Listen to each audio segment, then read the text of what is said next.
સુરત શહેરના રાંદેર વિસ્તારમાં આવેલી નવયુગ કોમર્સ કોલેજ ખાતે sports association of Gujarat foundation તથા સુરત પોલીસની એસઓજી ટીમના સંયુક્ત સહયોગથી કોલેજના વિદ્યાર્થીઓ માટે ડ્રગ્સ અવેરનેસ જાગૃતિ કાર્યક્રમનું ભવ્ય આયોજન કરવામાં આવ્યું હતું.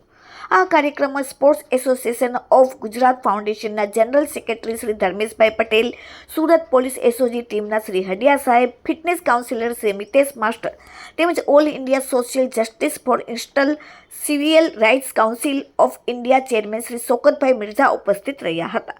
કાર્યક્રમ દરમિયાન મહાનુભાવોએ વિદ્યાર્થીઓને ડ્રગ્સના ગંભીર દૂષણો વિશે વિગતવાર માર્ગદર્શન આપ્યું હતું. ડ્રગ્સની લત વ્યક્તિના શારીરિક, માનસિક તેમજ સામાજિક જીવન ઉપર કેવી રીતે નકારાત્મક અસર કરે છે અને તેના કારણે પરિવાર તથા સમગ્ર સમાજને પણ ભારે નુકસાન સહન કરવું પડે છે તે અંગે વિદ્યાર્થીઓને સમજાવવામાં આવ્યું હતું. આ સાથે પ્રોગ્રામમાં ઉપસ્થિત વક્તાઓએ યુવાનોને ડ્રગ્સથી દૂર રહી સ્વસ્થ, શિસ્તબદ્ધ અને સકારાત્મક જીવનશૈલી અપનાવવાની અપીલ કરી હતી.